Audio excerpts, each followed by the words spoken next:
Hello friends.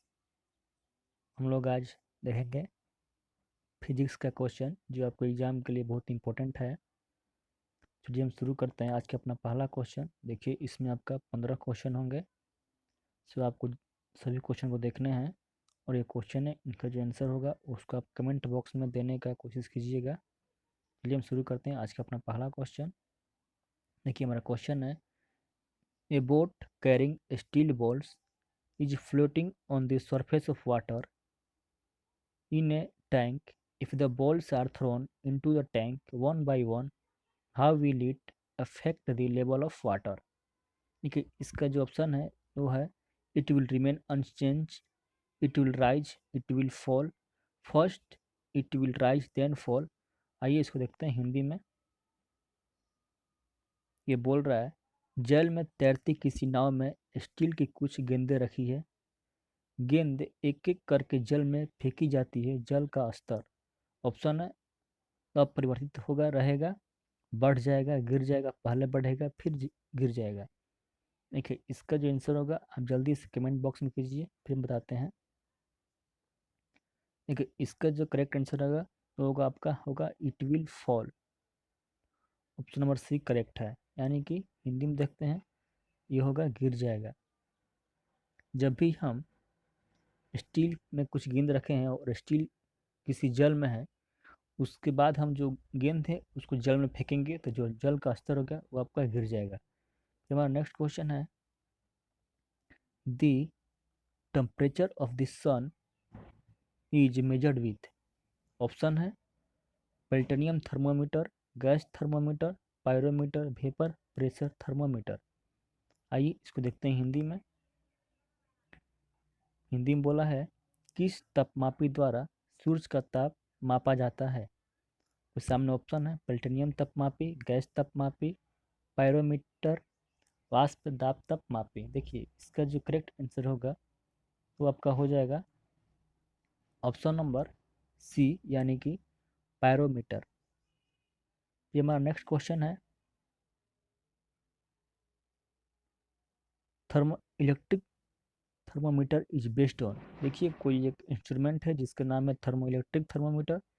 पूछ रहा है बेस्ड ऑन, किस पर वो बेस है। आपके सामने ऑप्शन है, photoelectric effect, Seebeck effect, Compton effect, Joule effect. आइए देखते हैं हिंदी में।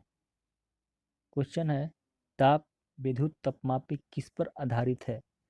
ऑप्शन है, प्रकाश विद्युत प्रभाव, सीबेक प्रभाव, क्रैम्पटन प्रभाव, जूल प्रभाव। देखिए इसका जो ऑप्शन होगा करेक्ट वो आपका हो जाएगा सीबेक प्रभाव, option number B. Next question है, maximum density of H2O is at the temperature. पूछ रहा है जो आपका H2O है यानी जो आपका वाटर है उसका जो मैक्सिमम डेंसिटी होगा वो किस टेम्परेचर पर होगा। के सामने ऑप्शन है, 32 degree Fahrenheit, 39.2 degree Fahrenheit, 42 degree Fahrenheit, 4 degree Fahrenheit. देखते हैं हिंदी में क्या है। हिंदी में है, H2O का घनत्व किस ताप पर अधिकतम होता है। देखिए इसका जो ऑप्शन करेक्ट है वो आपका हो जाएगा 39.2 degree Fahrenheit, option number B. हमारा नेक्स्ट क्वेश्चन है, stem correction in platinum resistance thermometer are eliminated by the use of. Option है, cells, electrodes, compensating leads, none of the above. देखते हैं हिंदी में क्या बोल रहा है। ये हिंदी में बोल रहा है, प्रतिरोध तापमापी में स्टेम संशोधन का निवारण किसके द्वारा किया जाता है। ऑप्शन है, सेल, इलेक्ट्रोड, कंपनसेटिंग लीड, उपरोक्त में से कोई नहीं। देखिए इसका जो करेक्ट आंसर होगा वो आपका हो जाएगा option number C, compensating leads. फिर हमारा नेक्स्ट क्वेश्चन है, the absolute zero is the temperature at which. Option है, water freeze, all substance exist in solid state, molecular motion cease, none of the above. कि इसे हिंदी में क्या बोला है, परम शून्य वह ताप है जिस पर, ऑप्शन है, पानी जम जाता है, सभी ठोस पदार्थ प्रवास्था में होते हैं, अणुओं की गति रुक जाती है, उपयुक्त में से कोई नहीं। देखिए इसका जो करेक्ट आंसर होगा वो होगा आपका molecular motion, C, option number C. ये हमारा नेक्स्ट क्वेश्चन है, the temperature on Celsius scale is 25 degree Celsius, ठीक। What is the corresponding temperature on the Fahrenheit scale? Option है 40 डिग्री फ़ारेनहाइट, बी है 77 डिग्री फ़ारेनहाइट, फिर है 50 degree Fahrenheit, फिर है 45 डिग्री फ़ारेनहाइट। हिंदी में क्या बोल रहा है? सेल्सियस स्केल पर ताप 25 डिग्री सेल्सियस है, फ़ारेनहाइट स्केल पर संगत ताप होगा। देखिए इसका जो करेक्ट आंसर होगा वो आपका होगा 77 डिग्री फ़ारेनहाइट। कैसे होगा ये देखते हैं। देखिए एक फार्मूला आता है जो होता है C/5 इक्वल टू F-32/9। जब हमारा यहाँ पर C आपका 25 है, उसके बाद हम इसको सॉल्व करेंगे तो हमारा आ जाएगा F equal to 77 degree Fahrenheit. फिर हमारा नेक्स्ट क्वेश्चन है, the displacement time graph of two particles A and B are straight lines inclined at angle of 30 degree and 60 degree with the time axis. The ratio of velocity जो VA and ratio VB is. आइए देखते हैं हिंदी में क्या बोला है। देखिए बोल रहा है दो कण ए तथा बी के विस्थापन समय ग्राफ सरल रेखाएं हैं जो समय अक्ष के साथ क्रमशः 30 डिग्री व 60 डिग्री की कोण बनाती है। इनके वेगों का अनुपात VA रेशियो VB होगा। देखिए इसका जो करेक्ट आंसर होगा आपका होगा 1:3, ऑप्शन नंबर डी। कैसे होगा देखिए, हमसे पूछा गया है VA रेशियो VB, हमने VA बाई VB किया, हमारा टेन थीटा ए बटा में टेन थीटा बी होता है। हमारा टेन 30 होता है आपका 1/√3 और टेन 60 होता है √3। हम इसको सोल्व करेंगे, हमारा आ जाएगा 1/3 यानी कि 1:3, ऑप्शन नंबर डी। फिर हमारा नेक्स्ट क्वेश्चन है, the ratio of the numerical values of the average velocity and average speed of the body is always। Option है यूनिटी, यूनिटी और लेस, यूनिटी और मोर, लेस देन यूनिटी। देखते हैं हिंदी में। हिंदी में बोला है किसी वस्तु के लिए औसत वेग तथा औसत चाल के संख्यात्मक मानों का अनुपात सदैव क्या होगा? ऑप्शन है इकाई होता है, इकाई अथवा इकाई से कम होता है, इकाई अथवा इकाई से अधिक होता है, इकाई से कम होता है। ठीक है, इसका जो आंसर होगा वो आपका हो जाएगा बी नंबर, यूनिटी और लेस। हमारा नेक्स्ट क्वेश्चन है, a person travels along a straight road for the first half time with a velocity v1 and the next half time with a velocity v2। the mean velocity v of the man is।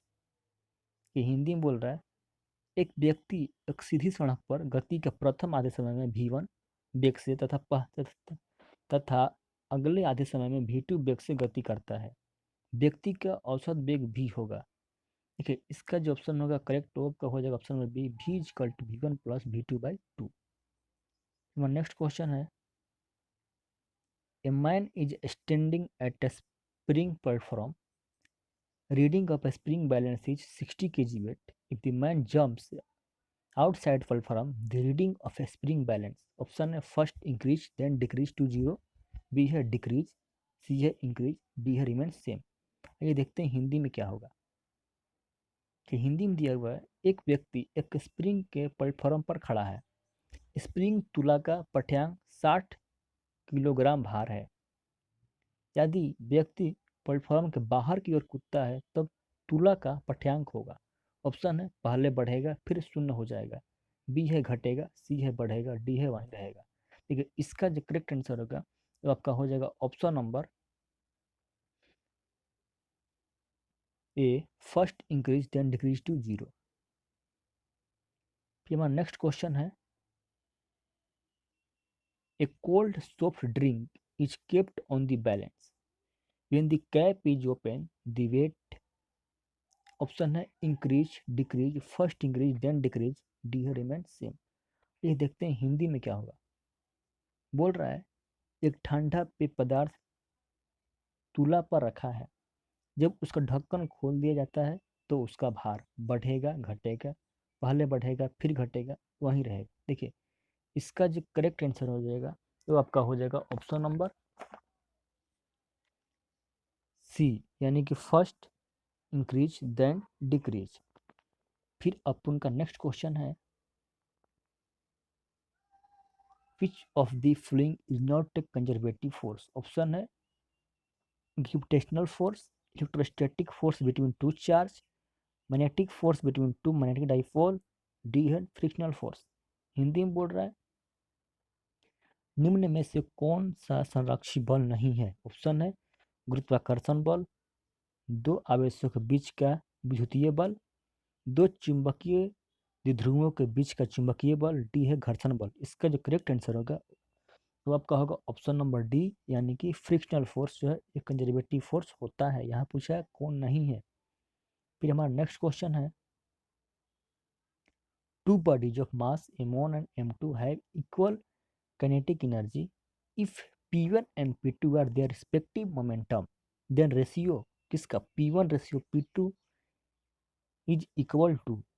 Option है m1 ratio m2, B है m2 ratio m1, C है under root m1 ratio under root m2, D है m1 का square ratio m2 का square. देखिए हिंदी में क्या बोला है m1 व m2 द्रव्यमान के दो पिंडों की गतिज ऊर्जाएं समान है।